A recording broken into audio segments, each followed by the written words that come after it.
Halo semuanya, jumpa lagi di Siniar Bahasa. Mantap. Abraisoni. Aduh, Bang Dewa apa Mas Dewa nih kalau di Surabaya? Mas dong, Mas. Mas Dewa. Lupa Episode mulu gue. episode 2 ke episode 3 jauh banget, Bray.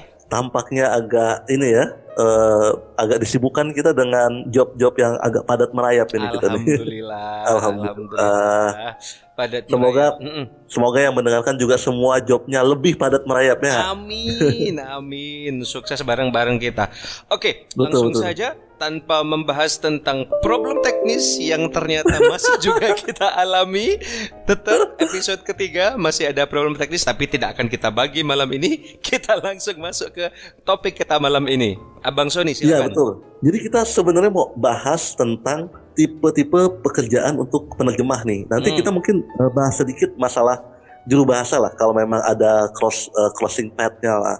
Ya kan kita mau bahas nih tentang penerjemah. Penerjemah itu pekerjaannya seperti apa ya kan? Terus apa bedanya nih penerjemah in-house, penerjemah freelance, terus ada tipe penerjemah macam apa lagi kalau ada gitu kan. Kalau ada ya, yang ketiga. Nah, jujur karena saya tuh hanya berpengalaman jadi penerjemah itu in-house di perusahaan konsultan, Ya, tapi posisinya dua antara penerjemah dan juru bahasa. siap. Setelah itu pindah jadi freelance Siap. gitu. Nah, Nggak buat teman-teman yang masih awam, kalau kita ngomong yang namanya penerjemah, itu maksudnya adalah pekerjaan pengalih bahasaan secara tulis ya, teman-teman. Jadi yang Iya, tertulis betul. ya dari satu bahasa ke bahasa lain, itu kita menyebutnya dengan istilah terjemahan, orangnya penerjemah. Kalau juru bahasa itu Iya. Nah, juru bahasa itu kita menerjemahkan pesan seseorang ketika dia melakukan pidato atau presentasi. Jadi dia itu lebih di settingan-settingan seperti misalnya pertemuan-pertemuan, workshop, pelatihan-pelatihan seperti itu. Itu kita sebutnya juru bahasa atau interpreter gitu. dengan kata lain lisan ya, Bro. Lisan betul, Bray. Betul. Yuk, kembali ke pertanyaannya. Nah, sekarang nih menurut Mas Dewa nanti kalau misalnya kita bilang, kamu penerjemah ya? Definisi penerjemah menurut Mas Dewa itu sendiri apa sih? Penerjemah ya orang yang pekerjaannya mengalih bahasakan dari teks sumber ke teks sasaran gitu. Kalau mau dispesifikkan berarti kalau seseorang menyebut dirinya seorang penerjemah ya berarti dia melakukan pekerjaan itu secara tertulis gitu. Kalau juru bahasa dia melakukannya secara lisan gitu, Bray. Betul, Bray. Without getting into the technical terms, Bray. Tentu saja nanti kita bisa bahas dari sisi teknisnya. Kita bisa mengundang orang yang tahu nih tentang sisi teknis apa sih background yang ideal yang dimiliki oleh seorang penerjemah nih. Tapi menurut Dewa dari pengalaman lah dari orang-orang yang Dewa temuin sesama penerjemah mungkin ya kan. Itu yang Dewa lihat itu kalau definisi penerjemah yang baik itu kayak apa ya? Definisi penerjemah yang baik adalah yang tidak dikomplain.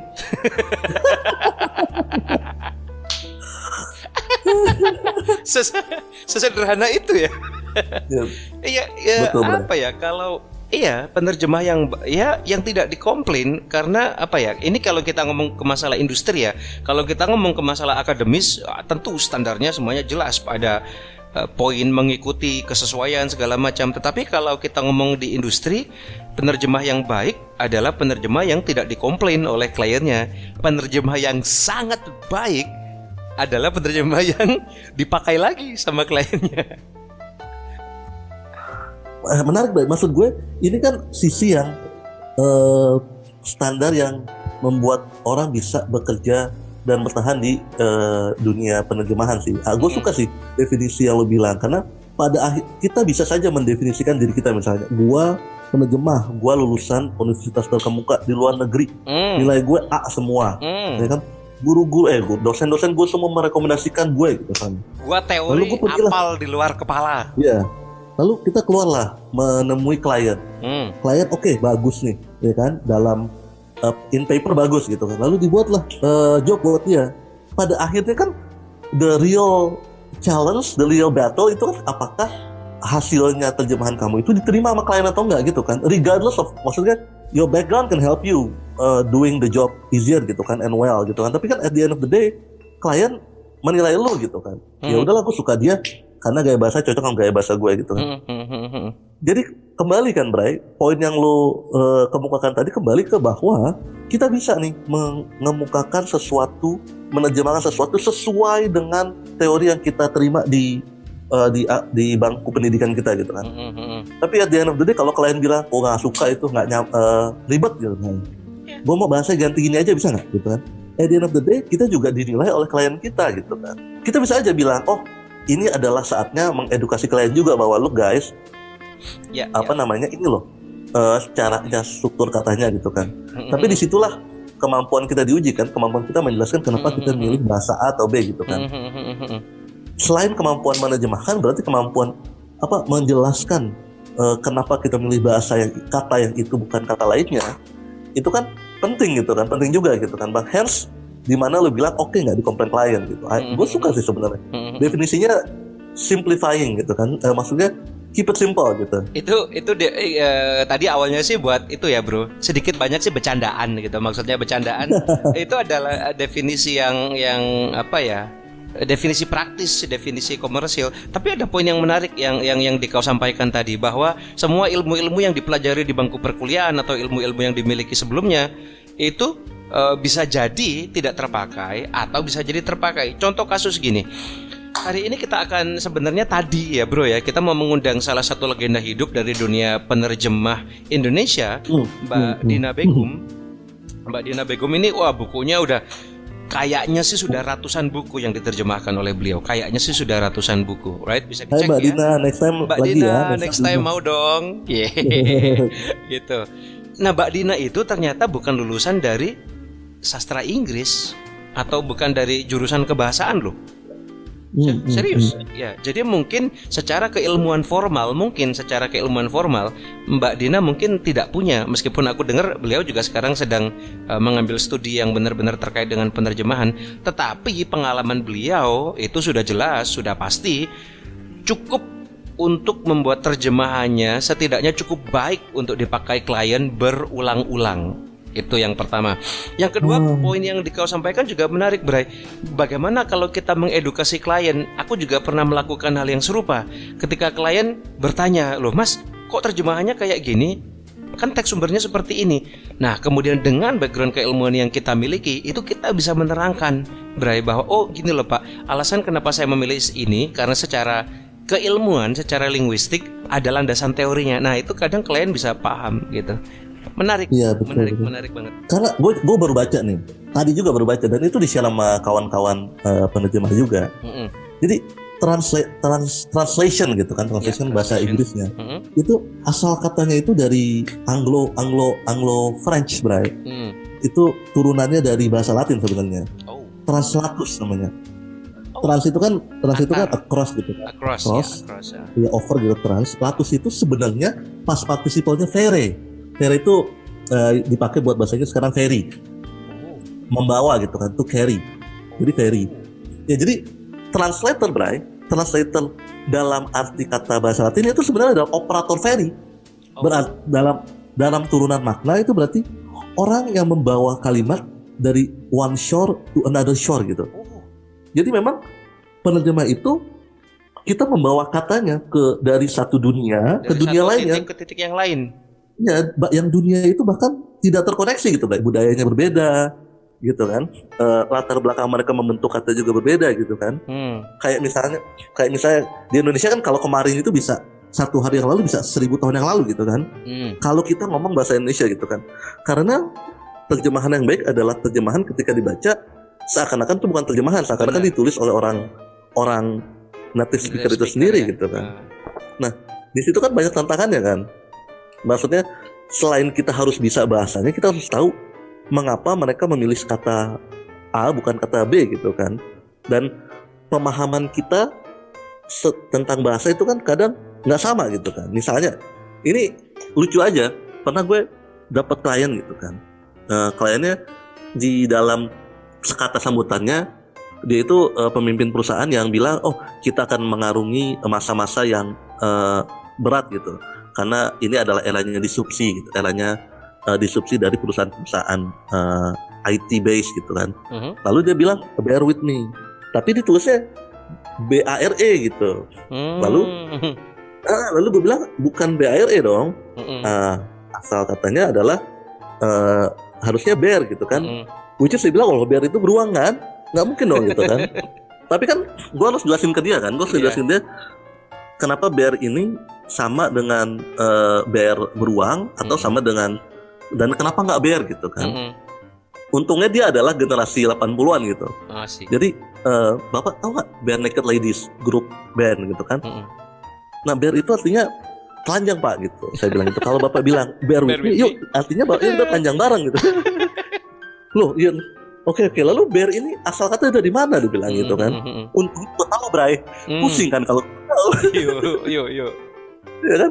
Oh Pak, asal katanya dari Injil tuh kan. Dari Injil waktu itu ketika Yesus diusir dari kota mereka, lalu Yesus kan udah bilang ke kaumnya forbearance gitu kan.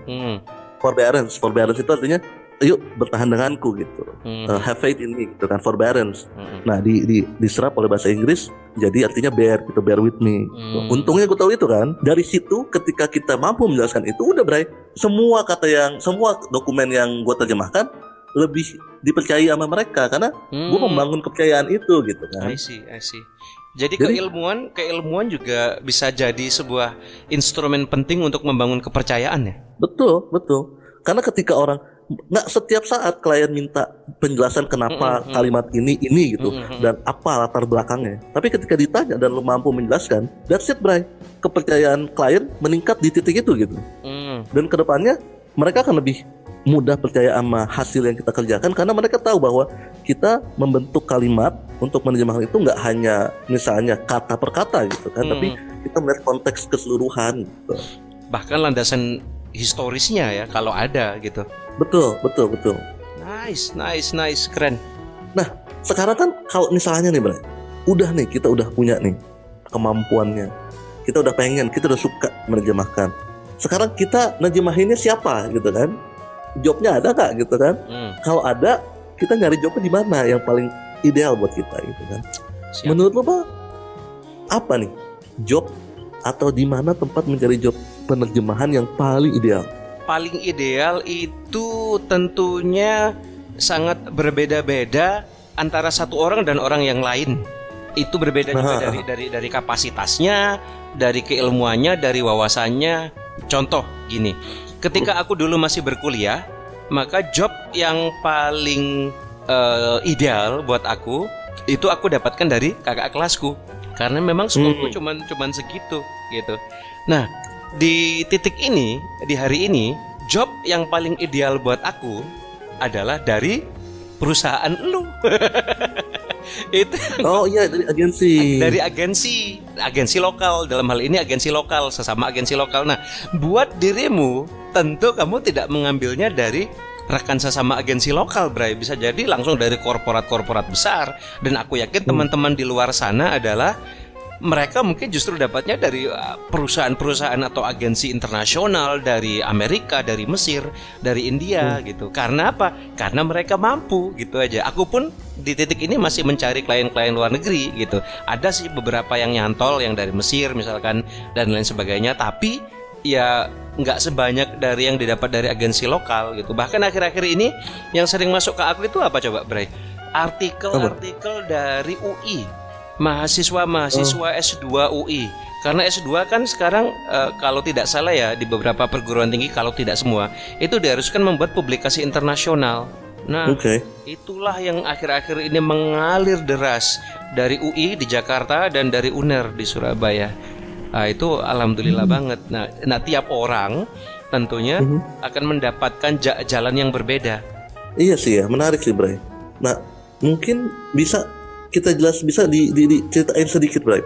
Nah, jadi saya adalah yang secara pribadi itu tidak pernah bekerja sebagai penerjemah in-house atau penerjemah yang berkantor atau penerjemah yang bergaji.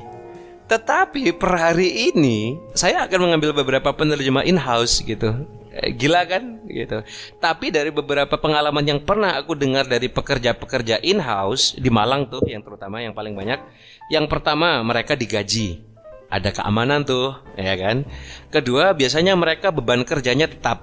Jadi misalkan yang pernah aku dengar nih antara 2.500 sampai 5.000 kata per hari. Right? Beban kerjanya sudah jelas. Nah, seperti itu. Ada juga liburan ke luar negeri itu. In-house tuh ada beberapa yang ada liburan ke luar negeri. Ada, bro. Wow, nice. Ada, gila nggak tuh? Nice. Benar, beberapa agensi di Malang itu kalau liburan mereka satu tim itu berangkat ke luar negeri, entah ke Malaysia, entah ke Singapura, entah ke Hong Kong. Mantap banget ya. Kalau aku sama anak buahku mungkin tahun pertama kita liburan di kebun binatang Surabaya aja. pakai tikar gitu, makan Indomie yang dibungkus pakai kertas minyak gitu. Pokoknya bahagia aja. Nah, itu beberapa enaknya pekerja penerjemah in-house dari yang aku tahu, right? Beberapa agensi pun itu bahkan lebih kerennya, teks yang masuk itu sudah secara otomatis terseleksi, Bray. Ada beberapa agensi itu yang sepertinya spesialisasi alat berat. Aku pernah dengar. Ada beberapa agensi yang spesialisasinya mendapati teks dari sosial media, dari teksnya sosial gitu. Sedangkan kalau kita freelance, palu gak ada, ya kan? Apa lu mau gua ada. Asalkan jangan teks hukum sama teks agama aja, karena itu di luar kapasitas. Nah, itu sih pemahamanku sebagai orang yang sebagai penerjemah yang freelancer melihat penerjemah yang in-house. Nah, kalau dirimu, Bray, apakah pernah menjadi penerjemah freelancer? Penerjemah freelancer. Jadi justru pengalaman gue itu mulai dari namanya language assistant namanya posisi. Secara nggak langsung boleh disamakan dengan in-house lah ya. Di in-house. Jadi tapi jabatannya di sana tanggung jawabnya adalah untuk dokumen dan juru bahasa. Oh, oke. Gitu. Jadi dua. Nah, dua. Jadi kita diberikan satu proyek gitu. Proyeknya misalnya dengan perbankan, dengan perusahaan perbankan A, 6 bulan ke situ. Nah, tanggung jawab kita language assistant itu untuk menerjemahkan dokumen yang diperlukan atau dokumen data dari klien apabila diperlukan oleh konsultan, lalu mendukung juru bahasa sebagai juru bahasa di rapat-rapat mereka gitu. Nah, sekarang menurut gue dari pengalaman yang gue dapatkan di situ, gue tuh luar biasa, Bray. Disitulah gue belajar banyak mengenai kayak dunia industri, misalkan karena di perusahaan konsultan kan kita pindah-pindah. Ada proyek pertama di perbankan, lalu kita dipindahkan lagi ke oil and gas gitu misalnya, lalu dipindahkan lagi ke perusahaan listrik misalnya. Jadi di situ saya terekspos ke berbagai subject matter gitu. Nah, setelah dari situ selesai, kemudian saya pindah ke kedutaan kan, sama in-house juga. Lalu saya setelah dari kedutaan itu saya mencoba untuk freelance dulu kan, freelance. Oh, pernah nyoba ya jadi freelancer? Pernah nyoba freelance sebentar gitu kan. Karena saya pikir oke lah, saya pernah in-house nih. 2 perusahaan yang luar biasa gitu. Kan kasih training, gua dikasih pemahaman, lingkungan pekerjaan yang baik gitu kan. Bayaran yang bagus pula, dan ke luar negeri juga kan, karena di kedutaan kita wajib ke luar negeri lah. Karena memang part of the job gitu kan. Gurih. Kemudian gua ngelamar dong ke agensi-agensi gitu kan. To my surprise gitu ya, agensi di Indonesia itu sangat gimana ya, rentang perbedaan mereka tuh sangat jauh luar biasa gitu. Ada agensi yang gimana gue bilangnya, memeras penerjemah mereka sendiri juga salah gitu kan. Gue nggak mau menuduh lah, tapi menurut gue seharusnya semua penerjemah itu bisa diperlakukan lebih baik gitu. Jadi gue pernah ketemu sama satu agensi yang bilang, oke, mau masuk sini bisa Son, per lembar 10.000 ya gitu kan. Bayaran lu gitu kan, kok shock luar biasa gitu kan. Lalu kok situ banyak penerjemah mereka banyak, dan sama sama good gitu kan. Tapi kan sangat tercampur jadinya kan. Untuk orang yang mau 10.000 per lembar itu tahun berapa ya, saya lupa, tahun 2012 apa 13 gitu. Lalu gue sampai ke perusahaan-perusahaan luar negeri ngelamarnya gitu kan. Gue ikut tes, lolos gitu kan. Tapi memang setelah ikut tes lolos, job Indonesia Inggris waktu itu tidak banyak, dan mereka bayar 3 bulan kalau nggak salah. Kalau setelah kita dapat job mereka bayar 3 bulan, agak lama gitu.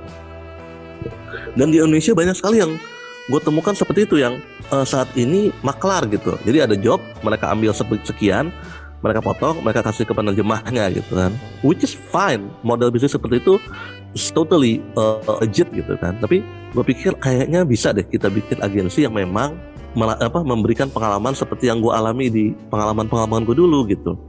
Tidak hanya memberikan jobnya, tapi juga memberikan pelatihannya, lingkungan pekerjaan yang baik gitu kan, dan memberikan sesuai sama kemampuan mereka gitu. Pada akhirnya agensi itu profit oriented pasti. Ya kan, we will make money out of you, fellow translator gitu kan. Tapi kan tidak sesemena-mena itu harusnya gitu kan. Tapi dan setelah gue bikin dan gue lihat banyak yang memang sama memberikan penghargaannya bahkan lebih baik gitu. Jadi sebenarnya banyak gue ketemu agensi penerjemahan di Indonesia yang gue kenal lah baik dengan beberapa pemiliknya. Mereka semangatnya sama, bahwa mereka tahu bahwa profesi ini bernilai tinggi gitu kan. Walaupun sayangnya tidak banyak orang melihat itu, dan adalah upaya bersama untuk menunjukkan itu ke khalayak ramai gitu loh. Gitu sih gue pikir setelah gue mengalami dua sisi lah, dari in-house, mengalami juga freelancer, dan juga sekarang kan mungkin udah pada tahu kan gue punya agensi juga, agensi penerjemahan dan juru bahasa gitu. Jadi itu salah satu motivasi utama untuk membangun makna saat itu, Bray, untuk menjadi salah satu dari agensi yang bisa menghargai talentnya seperti itu. Jadi semangat itu dulu ketika kita memulai perusahaan kan semangatnya sangat mulia kan. Maksudnya harusnya dimulai dengan semangat dan visi dan misi yang baik gitu kan. Waktu itu gue dan rekan-rekan gue itu yang terlibat melahirkan agensi ini gitu, kita tulis tuh, kita lihat, wah, karena sebelum bikin makna gue ngobrol juga sama beberapa orang yang satu itu dia pernah ngajar bahasa Inggris di lembaga khusus gitu kan. Dibayarnya pun tidak, bahkan jauh di bawah UMR waktu itu gitu kan. Dibayar per sesi berapa saya lupa. Terus ada satu orang yang pernah punya teman yang menjadi tour guide gitu waktu itu, dan sangat, jadi dia backgroundnya adalah sastra Inggris, lalu dia mulai pekerjaan jadi tour guide gitu. Dan tour guide itu dibayarnya waktu itu sangat sederhana lah bayarannya, very modest gitu. Karena kita bertiga berpikir kayaknya nggak segini nilai kita gitu kan, karena kita bertiga lulusan perusahaan konsultan itu waktu itu. Nah, kayaknya sekarang semangatnya adalah untuk menunjukkan bahwa nilai penerjemah dan juru bahasa itu nggak segini. Satu-satu cara kita menunjukkan itu, kita harus menghargai value penerjemah dan juru bahasa dong. Kita buat agensi ini yang waktu itu memang kita bukan the most expensive atau agensi yang memberikan bayaran tertinggi gitu. Tapi dengan klien kita yang kita dapatkan gitu selalu porsinya 80-20 atau 70-30 gitu. 70 atau 80 buat para penerjemah gitu. Ada tantangan juga situ. Kita kan setelah bikin agensi, kita kan mau bikin sesi sama seperti sesi yang ada di perusahaan konsultan ini. Kita bikin sesi sharing session, kita bikin ketemu 360 feedback, kita mau bikin training gitu kan. Nah, tidak banyak penerjemah yang melihat nilai mereka seperti itu gitu. Udah lah Son, gue gak perlu yang gitu-gituan, lo kasih gue aja kerjaan, gue kerjain. Kalau lo bagus lo pakai gue, gak bagus gak usah pakai gue gitu. Di situ tantangannya memang. Jadi kita berkurang tuh di situ. Oh, mungkin belum saatnya kali kita memberikan penghargaan yang seperti ini gitu, karena tuh penerjemahnya belum siap diberikan penghargaan seperti ini gitu. Nah, kesini kita mulai melihat kita mulai ketemu banyak orang yang sama visinya gitu, lalu kita mulai coba bangun bareng-bareng lah. Dari situ sih sebenarnya. And money, guys, maksud gue semua perusahaan agensi will make money, gitu kan. Make no mistake gitu kan, we will make money out of you. Tapi gue pikir sih perusahaan agensi yang baik itu do beyond that gitu. Menurut gue. Nah, we provide service, we provide simplicity, itu gitulah. Nah, situasi dirimu, Bray, itu justru berkebalikan dengan situasiku. Jadi kebetulan kalau di agensimu itu justru isinya adalah orang-orang yang mungkin mereka merasa sudah jadi gitu. Loh, saya ini sudah penerjemah profesional, saya sudah jadi. Perusahaan tidak perlu membuat suatu sesi-sesi berbagi seperti itu kan yang aku tangkap tadi, kan? Iya. Nah, justru di studioku, aku menyebut tempat usahaku ini studio. Di studioku itu yang terjadi adalah justru sebaliknya, penerjemah yang menurut aku mereka bagus, tetapi memang mereka masih, kalau meminjam istilahnya dari film Aladdin, kemarin baru nonton Aladdin, wih bagus banget Aladdin, mantap. Ya, ada istilah diamond in the rough gitu. Nah, orang-orang ini mereka menyadari mereka in the rough gitu. Dan mereka butuh orang yang untuk menunjukkan, am I a diamond? Aku ini berpermata atau enggak? Aku ini berlian atau enggak? Dan kalau memang aku berlian, aku siap diasah seperti itu. Nah, mereka mempercayakan proses itu kepadaku, Bray. Jadi, memang orang-orang yang datang ke sini itu mereka menyadari betul bahwa, iya Mas, aku masih butuh bimbingan. Jadi justru saya pengen ikut kerja ke Mas Dewa itu justru karena saya butuh bimbingannya Mas Dewa. Karena saya tahu Mas Dewa bisa memberikan bimbingan itu dan mau memberikan bimbingan itu sembari saya bekerja tentunya mendapatkan uang gitu. Nah justru situasinya lucu ya Bray, ini justru kebalikan gitu. Dan aku di studioku ini justru nanti konsep yang aku anut atau yang aku coba sampai sejauh ini adalah semacam tempat pendidikan, tempat pelatihan. Orang boleh datang ke sini. Aku lihat tentunya ada standar awal ya. Kamu bisa nggak menerjemahkan sampai di titik yang menurut aku oke, kamu bisa masuk join ke sini. Tapi di sini nanti mereka akan belajar bareng sama aku. Aku bagi ilmu apapun yang aku tahu yang mungkin mereka belum tahu. Dan kalau mereka sudah siap, kalau mereka suatu hari datang ke aku dan bilang, Mas Dewa, saya sudah cukup bekerja dengan Mas Dewa. Terima kasih. Saya sekarang mau mencoba usaha saya sendiri. Aku justru angkat jempol buat mereka, bro. Salut. Selamat, berarti waktunya kamu pergi. Nanti akan ada lagi orang yang dititipkan ke aku yang baru. Dan ini tidak terputus hubungannya. Ketika si orang-orang ini pergi, mereka juga toh nantinya tetap dapat job dari aku juga. Ketika orang yang di dalam studio internal ini tidak memenuhi, pasti justru jadi lebih mudah buat aku. Kalau aku mau cari istilahnya freelancer, aku tahu aku tinggal tunjuk orang ini mereka pasti baik. How do I know? Mereka dalam tanda kutip anak didikku juga dulu. Jadi itu adalah sistem yang coba aku bangun di studioku ini, Bray. Wow, menarik banget ya diskusi tentang apakah in-house atau freelance ya. Iya, Bray, nanti mungkin kita ada seri keduanya nih, Bray. Kita undang satu orang yang masih in-house sama satu orang yang udah kawakan di dunia freelance gitu. Tim in-house versus tim freelance gitu ya. Iya, Oke. Nah, teman-teman, wah, perbicaraan yang hari ini yang sangat mantap sekali ya kan. Jadi mungkin kalau bisa diambil kesimpulan, mau pilih in-house atau mau pilih freelance, semuanya ada plus minusnya masing-masing. Semuanya memiliki dukanya masing-masing. Ada tantangan, ada keenakannya masing-masing. Sedikit banyak sudah kita bahas tadi. Bro Sony sudah bahas, aku juga sudah bahas dari perspektif kami.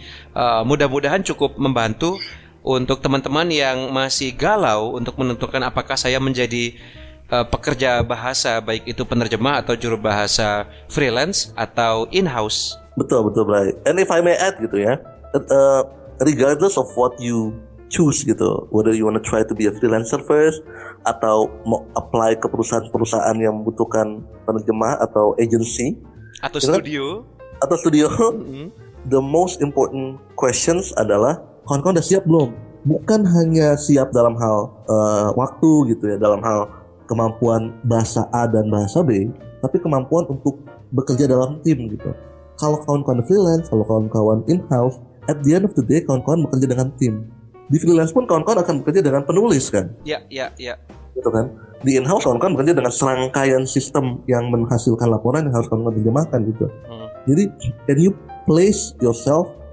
put yourself within the team gitu kan, and be a team player gitu. Instead of look, this is my way, dan ini cara gue nerjemahin gitu. Karena at the end of the day, komunikasi yang baik itu selalu menghasilkan hasil terjemahan yang lebih baik gitu. Sebuah penutupan yang ciamik sekali. Oke teman-teman, terima kasih sudah mendengarkan Siniar Bahasa episode ketiga. Nggak tahu nih ini munculnya di mana. Yang pasti di Spotify. Kalau muncul di YouTube berarti boleh juga di like, di share, di komen yang berkenan. Kalau ada ide-ide boleh dilontarkan ke kami, ya kan? Iya, betul. Oke teman-teman, terima kasih sudah mendengarkan. Have a great day. Have a great experience ya. Out there. Oke, sukses selalu, semangat selalu. Oke. Thank you. Bye-bye. Bye-bye.